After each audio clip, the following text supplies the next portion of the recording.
Sur cette question, je vous en remercie.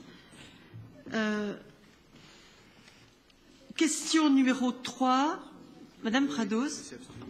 Je me suis abstenue et au-delà de ça, tout à l'heure vous avez fait remarquer qu'on risquait, les montreuillois qui nous regardent risquent de ne pas comprendre si on parle trop longuement. Je pense que si on va aussi excessivement vite dans le passage des délibérations, ils risquent de ne pas comprendre non plus. Donc ça serait peut-être bien quand même de prendre 2 minutes nécessaires pour savoir de quoi on parle, ce qui nous permettrait de voter, aussi de nous exprimer en connaissance de cause. Merci.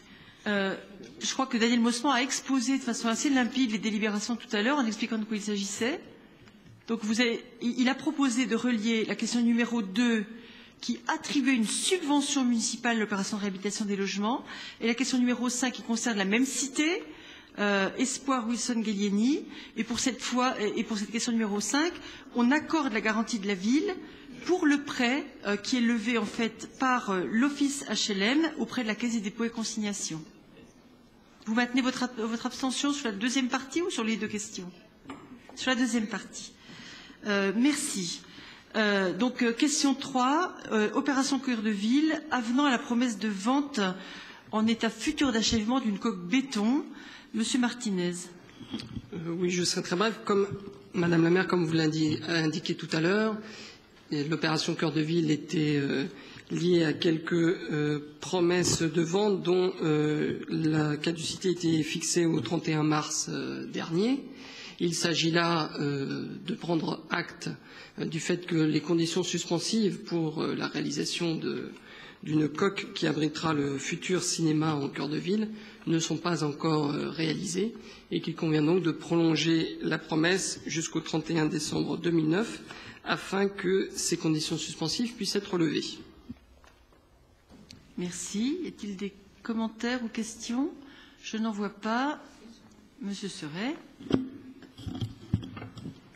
Je vais essayer de ne pas faire 5 minutes pour ne pas vous déplaire. Simplement pour justifier notre vote, parce qu'on en a débattu longuement de Cœur de Ville. Pas d'informations. Concrètement, on ne sait pas où on va. Donc notre groupe ne s'abstiendra sur cette délibération, puisque en quelque sorte, c'est vous signer un blanc-seing sur l'avenir de cette opération. J'ai cru comprendre que vous aviez porté avec une passion sans faille le projet de déplacement du cinéma en cœur de ville. Il s'agit de prolonger de quelques mois l'avenant à la promesse de vente. Je note donc que vous changez d'avis sur le cinéma, Monsieur Seret. Je ne change pas d'avis sur le cinéma, Madame la sénatrice maire. Je vous redis encore, nous vous avons posé un certain nombre de questions. Nous n'avons pas les réponses, y compris dans cette enceinte. Donc, devant votre attitude de nier systématiquement nos questions, eh bien, nous nous abstiendrons. Monsieur Brard.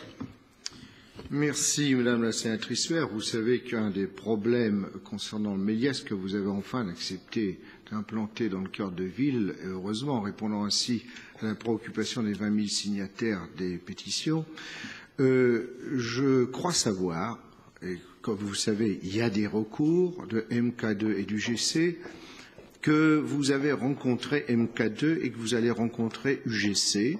Est-ce que vous pouvez nous en dire plus là-dessus? J'ai rencontré MK2 et Marine Carmide, j'ai rencontré UGC et Monsieur Verrecchia. La conversation a été courtoise. Nous ne nous sommes pas insultés, nous n'avons pas eu besoin de le faire.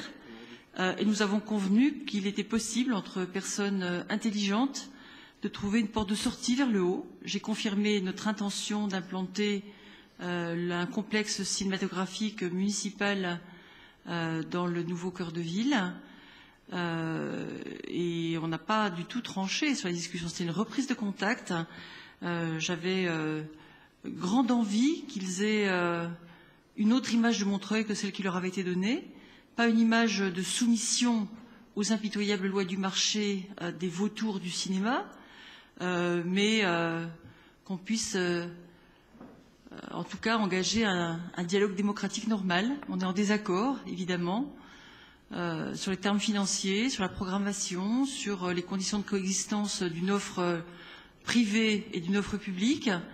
mais il est important qu'on recommence à se parler après des mois de silence et d'échanges de papier timbré via nos avocats.